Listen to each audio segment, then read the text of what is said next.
All right.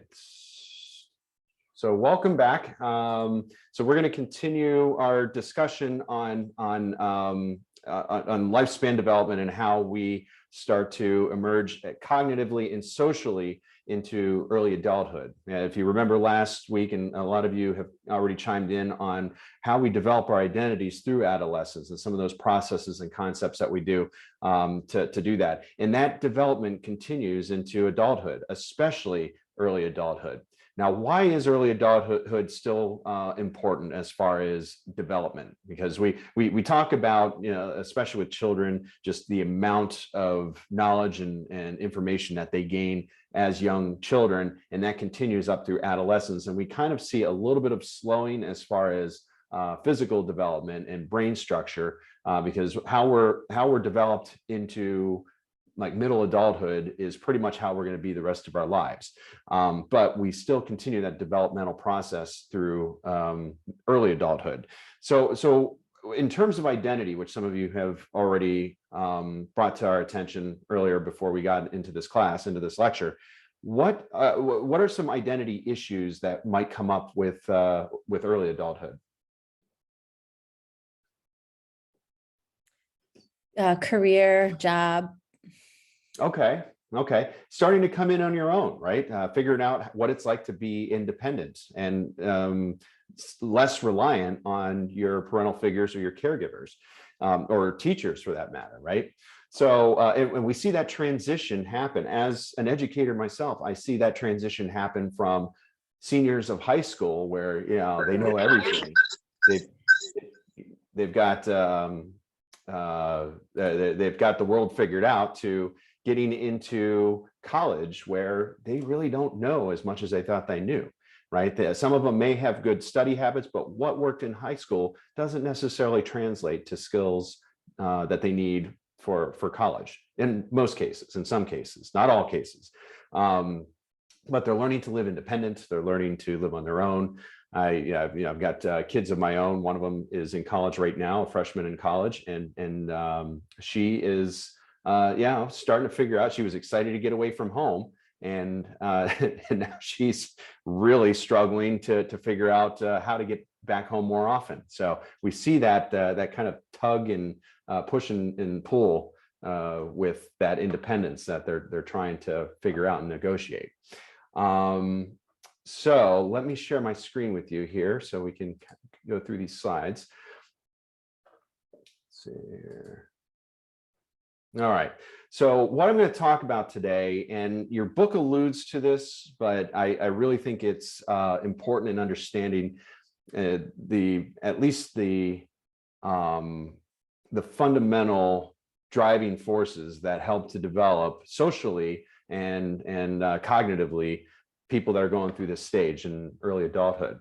So what we're going to talk about are 5 features of emerging adulthood. And this is really an important topic because it affects most of the people in this class, or at least some of the people you know. So I'm first going to go over what emerging adulthood is, how it came about, and then I'm going to go on to explain what each of the 5 characteristics are. And finally, I want to go on to summarize some of the studies about the 5 characteristics of emerging adulthood. So what is emerging adulthood, you may ask, right? Many psychologists and researchers, they say that emerging adulthood is a prolonged period of dependency on one's parents. And it could be a dependency, it could be a break from dependency, but they're still right in the flux of trying to figure that out. And it's really characterized by exploration in several different changes, okay? So emerging adulthood usually, it occurs, it encompasses the age of about 18 to right around 25 years old. And that could vary depending on how they've developed within adolescence. Maybe they are coming into their own, they're a little bit more dependent earlier on. Maybe sometimes, and I know a couple people that are in this camp that they're still dependent well into their 30s. So it's not really all encompassing, but in general terms, we look at it around average of 18 to 25 years old. And not all cultures really support the theory of this early emerging adulthood. However, in countries and cultures that do, they believe that each individual's experience will be different. There are some researchers that state that it really depends on the individual's culture and socioeconomic status and where they live. And emerging adulthood seems to be really common in developing countries that are industrialized and post-industrialized. However, it's really not limited to those countries. So just something to keep in mind. So here I have a graph, and hopefully you can see this on your end. And really, you ask, what are the reasons of emerging adulthood, and why do they develop at this new life stage?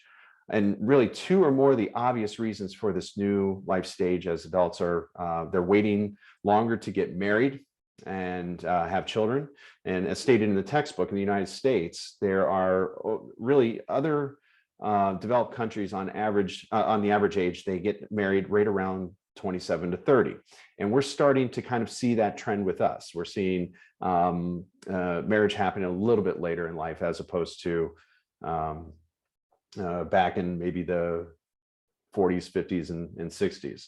So what are some reasons you think that people are delaying getting married?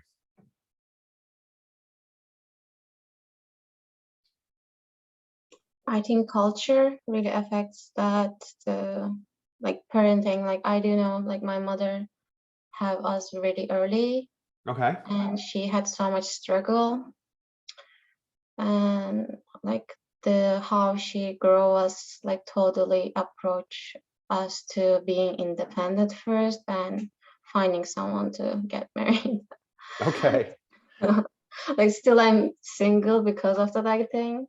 But it's like my cousins, it's really common that like to being 30 and to being single in Turkey. Mm-hmm. But I don't see here the same. Like, people really get married or have kids very early, I think. Yeah. And I do really recommend that people do like have like personal identity first.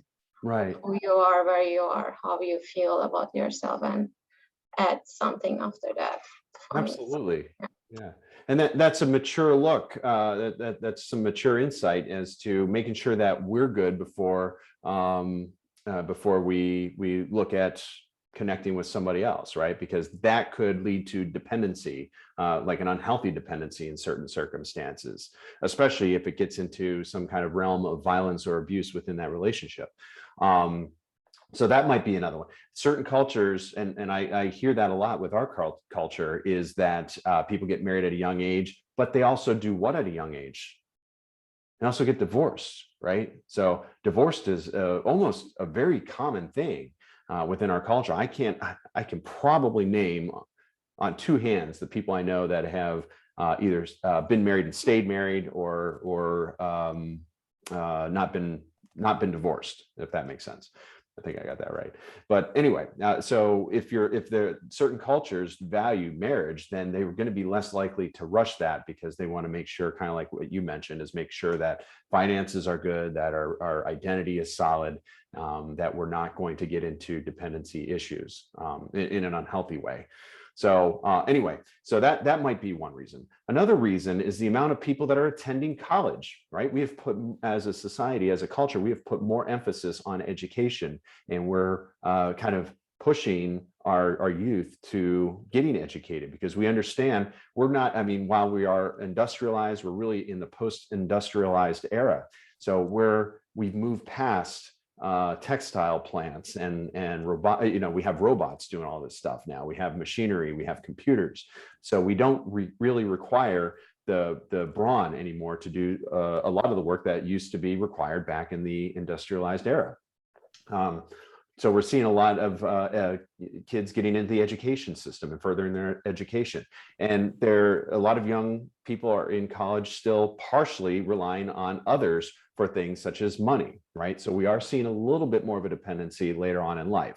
So they're not fully dependent yet, and they're waiting to get married after they get a job or whatever, after they've gone to 4 years college or graduate school or doctorate, whatever. Another factor that might play into that is the technology revolution, which really changed American economy and requires technological skill, which most of the time we require, again, more education.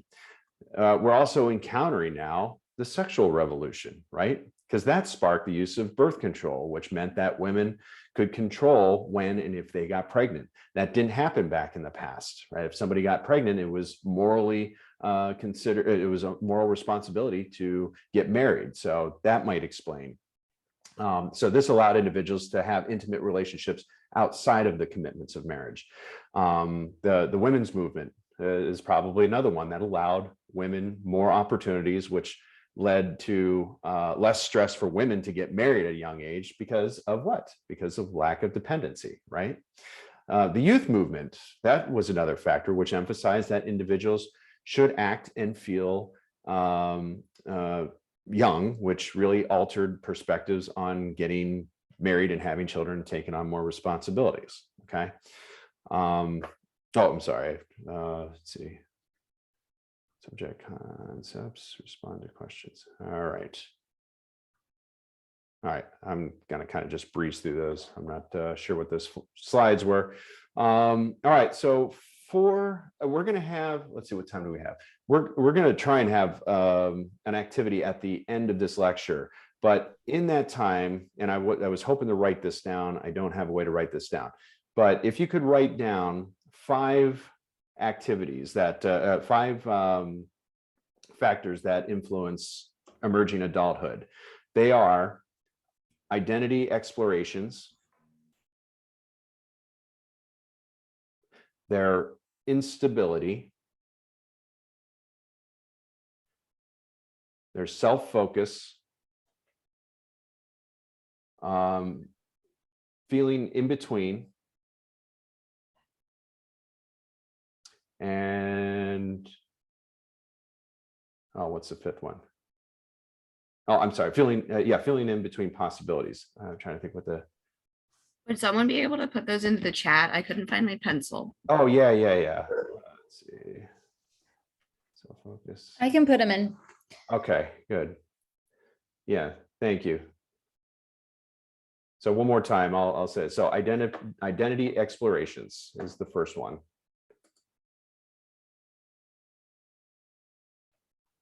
And then instability. And then self-focus, feeling in between, and then possibilities. Okay, and I'm going to go through each one of these, but I just wanted you to write this down because they're going to be part of our activity later. So let's see here. What do I got as far as? Yeah. All right. So now that I kind of give you an idea of what emerging adulthood is and its background, I'll explain the 5 characteristics of these emerging adulthood phases. Okay. And I'm going to start with identity explorations. Okay. So Bahari, a man named Bahari, and he had a couple other researchers that worked with him, helped to coin these concepts, and he really developed them off of Erickson, Levinson, and Kennison, which your book kind of goes into depth. So this is a combination of really all 3 of these that your book talks about. Actually, I don't remember if your book talks about Levinson or not, but it is one of the prominent ones that we have. Erickson, of course, we've already talked about identity versus role confusion and how that leads into emerging adulthood. So anyway, Bahari and his co-authors, they looked at identity exploration as an emerging adult as when the individual will actively seek ways to resolve identity conflicts. And they'll do this by finding their true selves and really making important decisions on their own. And we kind of see that with college-age adults. I almost said kids. my kids would kill me if I called them kids. Anyway, but anyway, the age of identity exploration is thought to be the most important feature because for many emerging adults, it's the first time that they can explore their new life experiences. Right. So they're taking everything that they learned in high school and from their parents and from their peers. And and again, some of them are excited about it. They like the idea of being independent. They go out on their own and then they use these skills. And some of them are successful.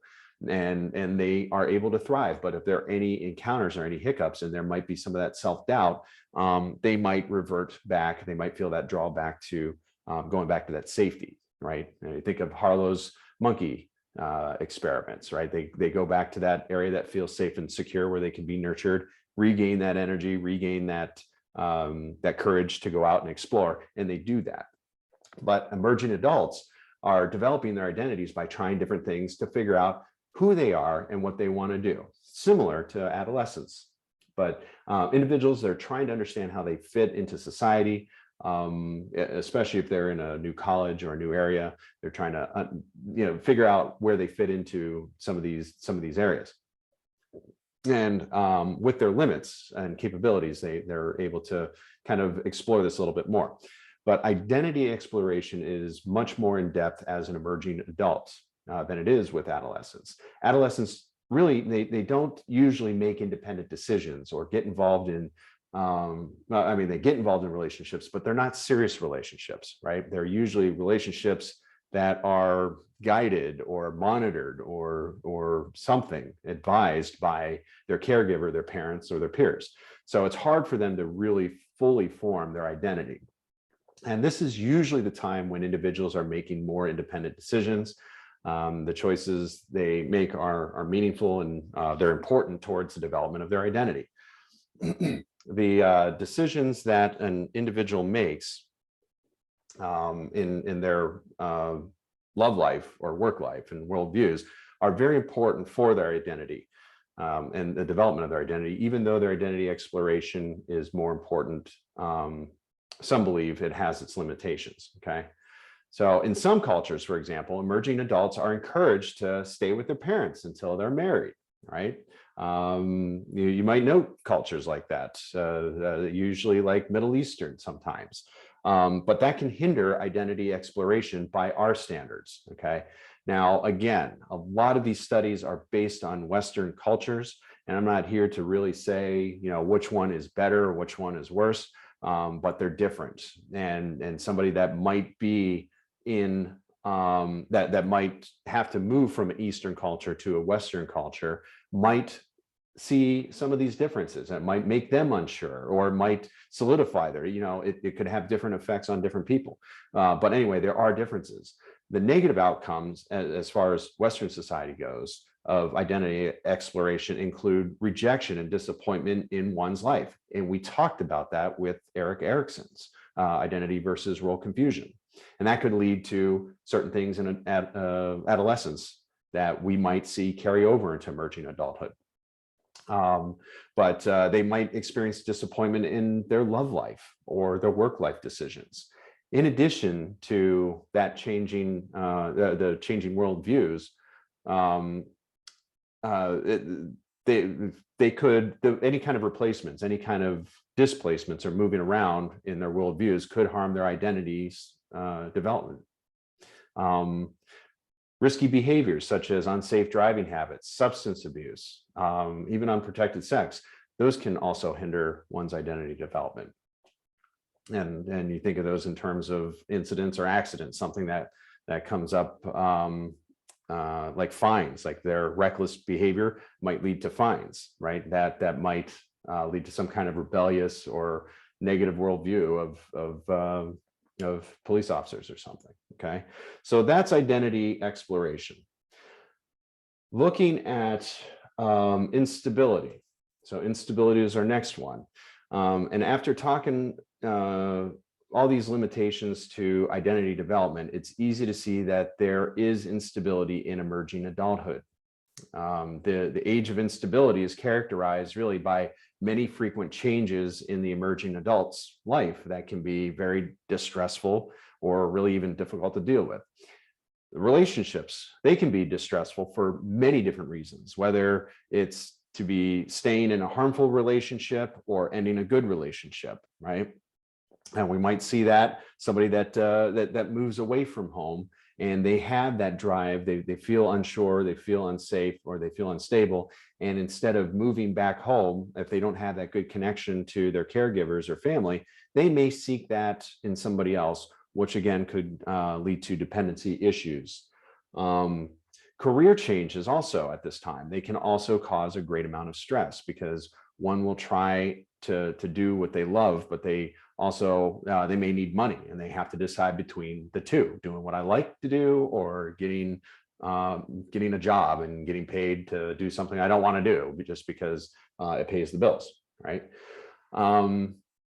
Education also can cause instability because it's very stressful and it's a stepping stone to really achieve one's dream career.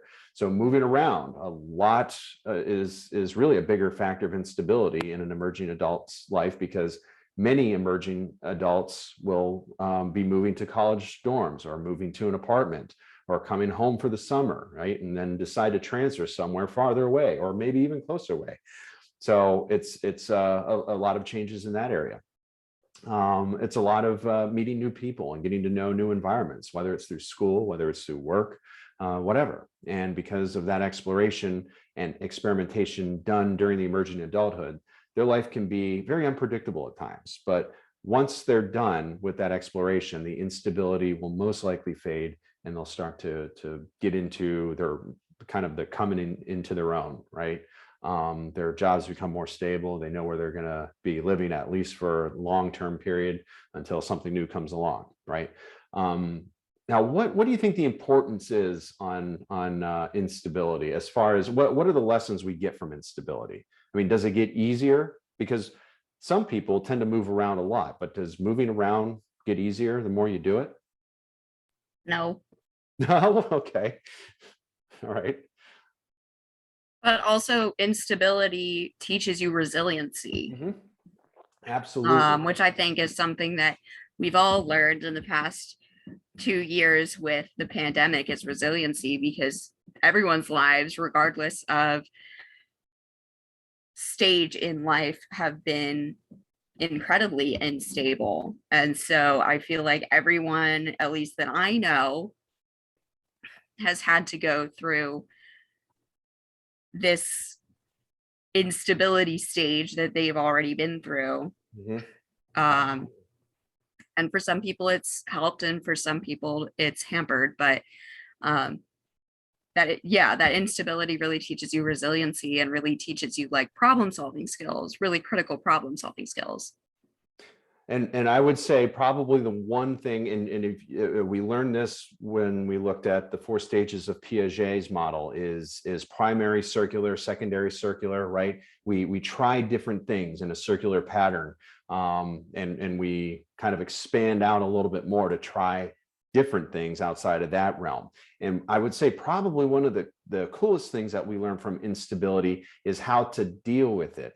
So if something doesn't work, instead of reverting to hopelessness and helplessness, we try something new every time to see if we can get a different result.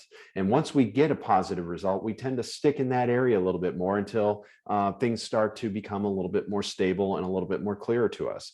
So I think, with all the changes that we endure, I think the more changes we encounter, possibly the better we are at handling those changes and understanding that things will be okay. It's just going to take a little bit of work, a little bit of patience, but we all get there eventually. But instead of reverting to that hopelessness and helplessness, that's kind of the key, is understanding that there might be options, and that's really how we get out of those phases. Okay.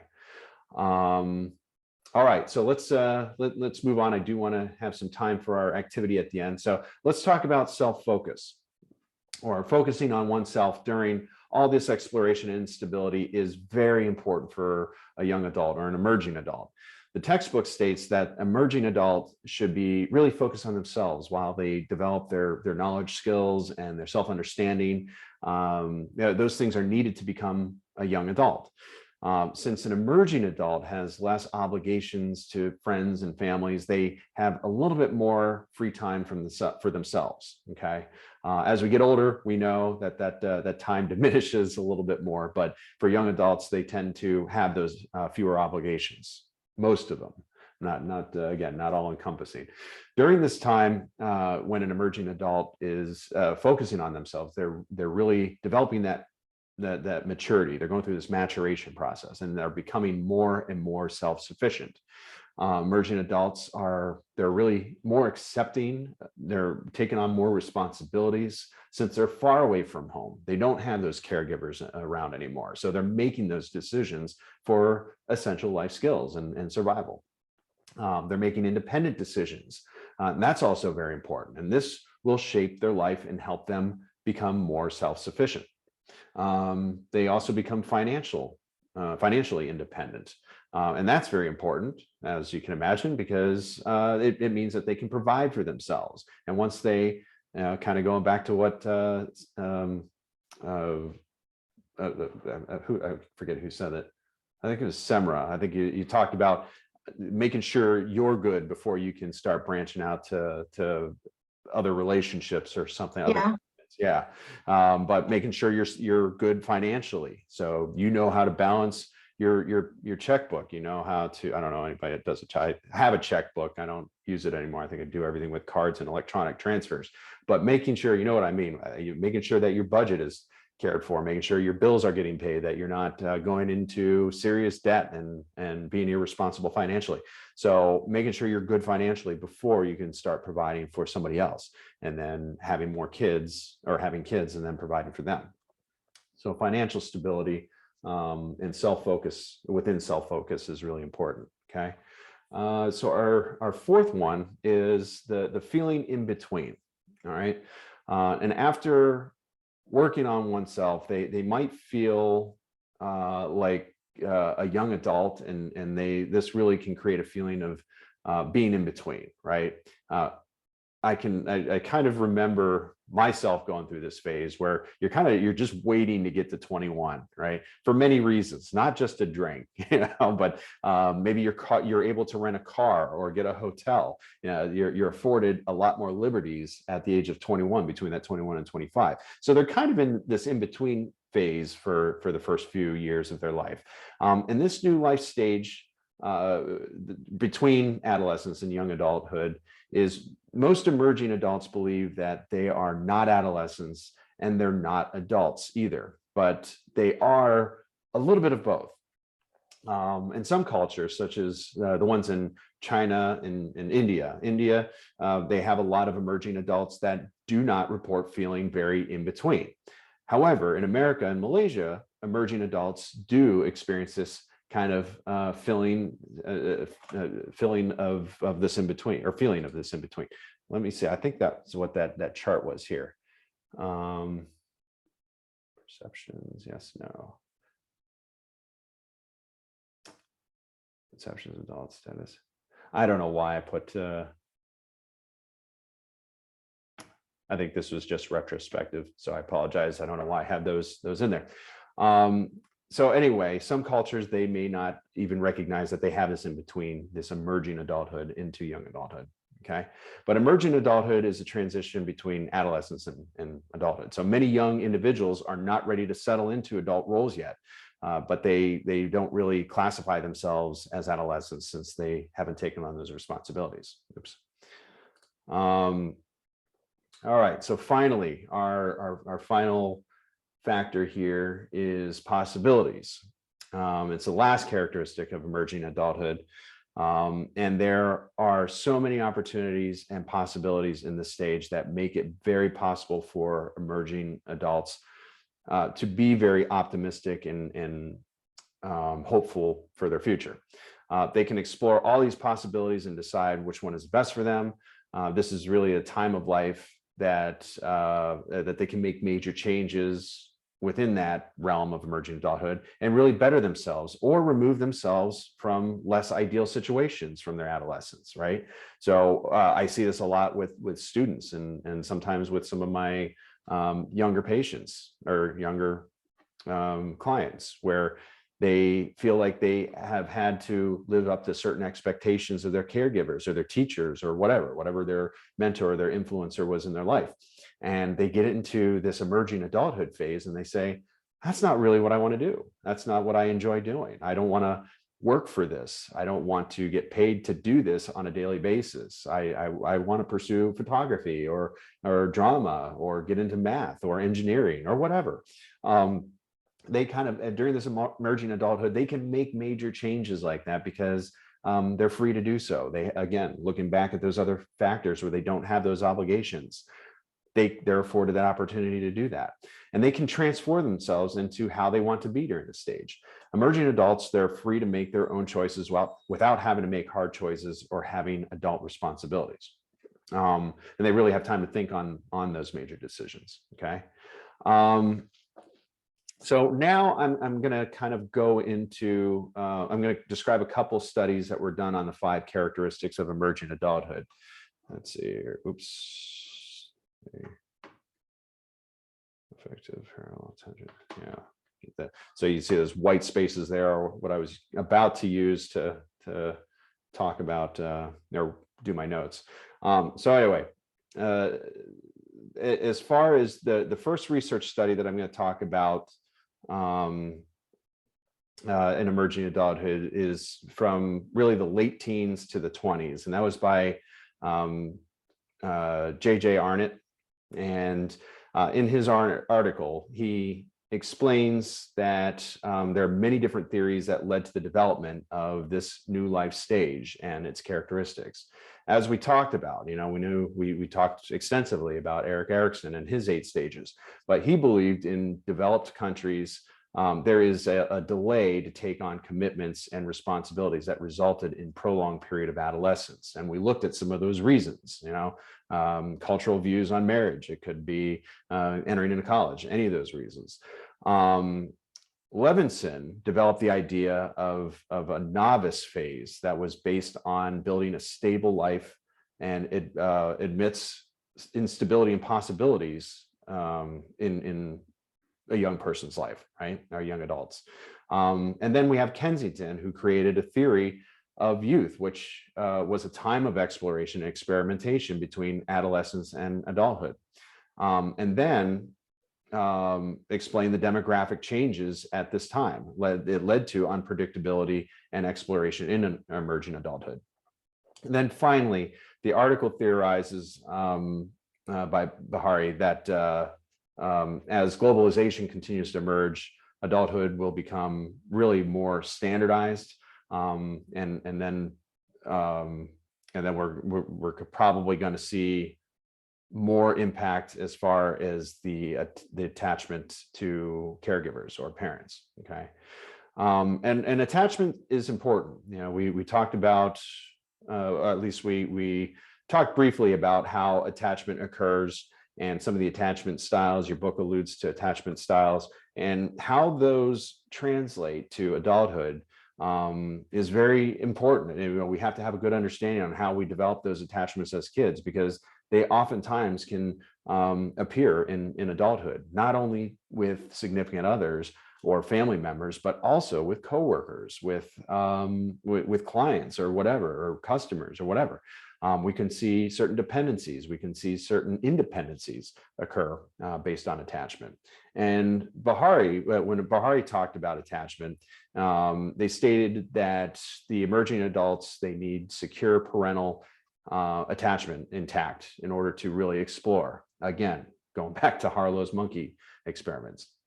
But this study focused on the trust, communication, and alienation features of parental attachments and their effects on the 5 features of emerging adulthood. But trust was positively related to identity exploration between self-focused, filling in between possibilities, and then there was no effect found on instability whatsoever, if that makes sense. So communication was positively also related to identity exploration. So the greater their communication skills, the more they were able to describe what these changes were going. And if they were encountering some difficulties, they were able to reach out and get support from their support network, whether that's their friends, families, classmates, whatever. And then of course, alienation was positively related to instability, and had no real effect on self-focus. So feeling in between identity exploration or the possibilities of emerging adulthood was kind of pinnacle or important to look at in that study. All right, so we got about, let's take about 10 minutes. I'm going to break you off into maybe groups. How many do we have here? 1, 2, 3, 4, 5, 6. So maybe groups of 3, groups of 2. Some of you might have 3.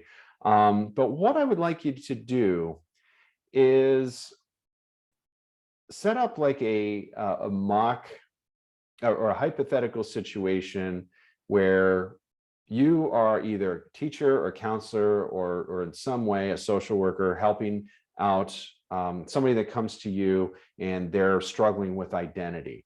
What are some of these areas with these 5 factors, with identity exploration, instability, self-focus, feeling in between, and possibilities? What are some things you can coach them on in improving their life and improving their outlook if they're struggling, they seem like they're stuck?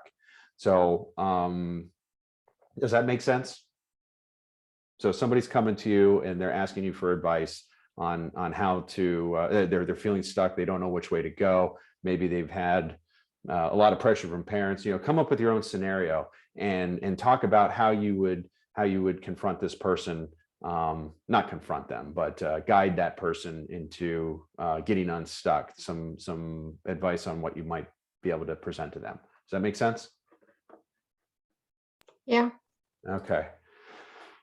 All right. Let me get out of this and set up breakout rooms.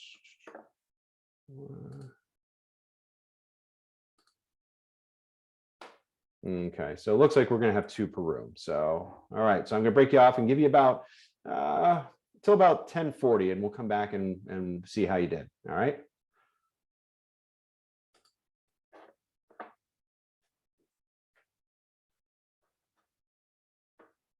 Oops, open all rooms.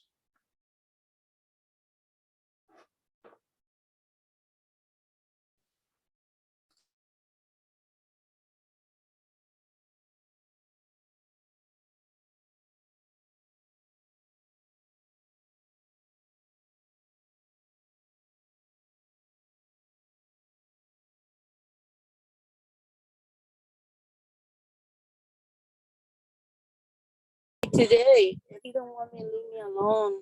All right. I'm supposed to drive with my aunt, and he don't want me to leave me alone. And I say, go do whatever you have to do. I will drive with my pain. Don't worry about it. All right. Welcome back, everybody. I just see we are in the we came out from the breakout room. Yes. All right. So what did you come up with? What were some of the strategies you had with consulting a young individual that is going through some kind of identity crisis or difficulty negotiating emerging adulthood? Well, So I was talking. Okay, go ahead, Lena. So I was in a group with Ava, and Ava and I are kind of both in the same situation where like we are in that stage of emerging adulthood, yet we live with our parents. Mhm. So we have kind of that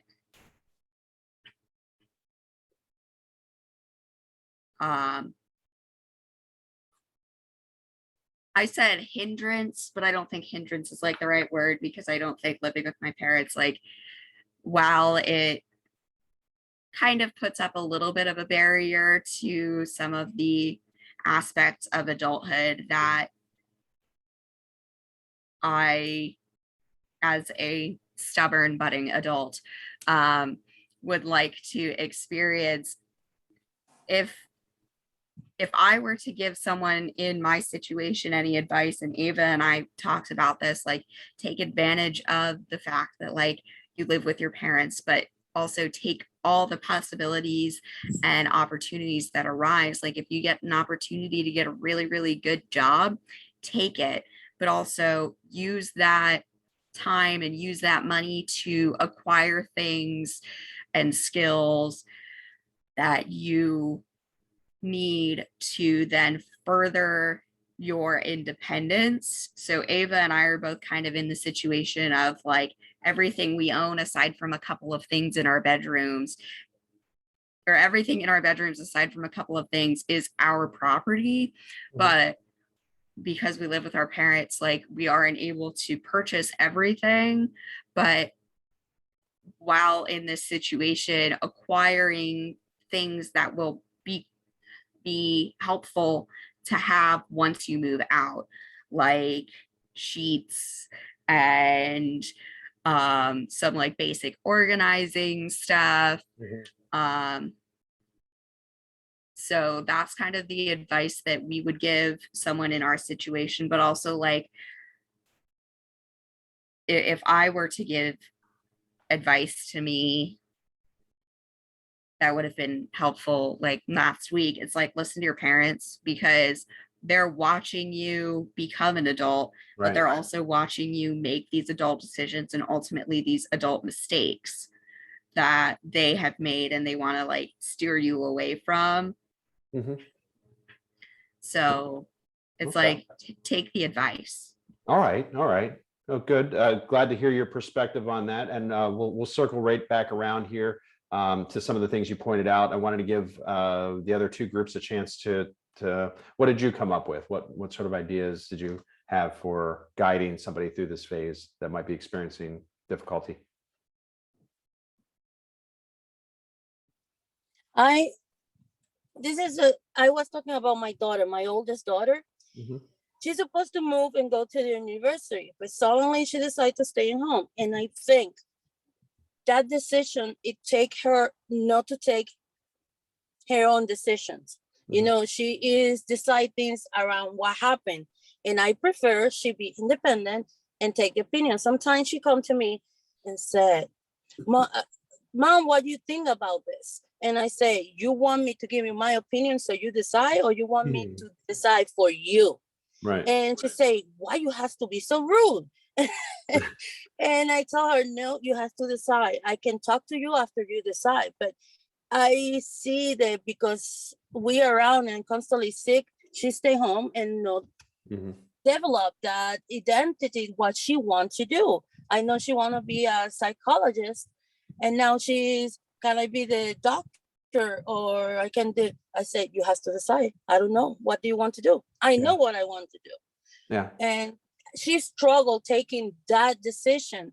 And to me, if she is in a dorm over there far from me, maybe she will rethink and take the decision what she wants to do. And that's what I with my son start college this semester, and the same thing, you have to decide what do you want. He's very quiet, but when something is there and there, he comes to me and he say, this is what I want to do, but this is what happened. And I say, well, you have to just put in a balance. What is best? If you think going there, it will be better for you, then go.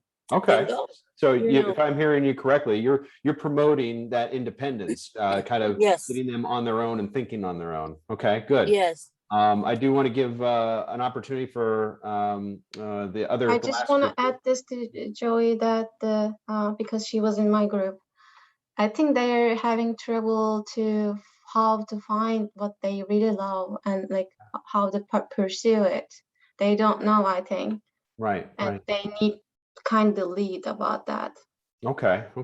That's good perspective. How about the last group here? What did you come up with? One thing I said was like what people always tell me is to keep your options open, like try new things and see how you feel about them. And if you like them, then follow that. All right. And usually how I feel like that's how most people figure out what they want to do if they take a class that they like and they're like, oh, this really interests me. Yeah. So kind of looking at more of the possibilities factor that we talked about, looking at the options that we have available and keeping those options open and taking nothing off the table. I think that's a good strategy as well. Thank you for everybody that participated in this. And just in closing, just kind of looking, and I think it was Ava and Liana's group that talked about living at home a little bit longer. We are seeing a trend in that. We're seeing, especially with millennials and Generation Z, they're enjoying staying at home a little bit longer, not necessarily because of the lack of independence, but more because it's financially responsible, right? Why go out and stretch your wallet thin and take on responsibilities so you can afford an apartment when your parents have the room for you? And a lot of parents are allowing that to happen. And that, I'm not here to decide whether or not that's a great idea or not, but I think absolutely it's a financial decision on their part, and they are a little bit more savvy. I hear the comments all the time. Why go to school if I can get a job and pays $20 an hour versus go to school, rack up hundreds of $1,000s in debt just so I can get $40 an hour? What's the point? We're seeing a lot of this cost benefit thinking that's occurring with the millennials and the Generation Z. Well, if it's that the reason, it's fine with me. It's totally fine with me. Yeah. Because right now, because the pandemic, both of them lost their jobs. Right. It was a part-time thing. But next year, they have to start looking for a job and do things because I want to own a house. Right. And I don't want to keep living in housing. It's nothing wrong because everything is there. In one rent, parking lot, everything is there. But I want something that if I decide to paint vivid red, I can do it without any, Okay. and they will have to help with the light because things like that. Right. But if it's because they don't find their identity, then I will push them out to find. Okay. Because sometimes parents like to cover everything nicely and keep it on their wing, but then how that person will find their identity. Right. Well, so we're going to have to cut. Thank you for sharing that, Josie. We are going to have to cut it short here, or not short, we're a little bit over, but keep that thought in mind because we're going to be covering that especially when we get into late adulthood, when we look at the opposite side of this, what the parents are seeing. So we're going to be looking at the Generation X, and maybe even what the baby boomers looked at. But that'll be coming up in 2 weeks when we talk about late adulthood. All right, that's all I have for today.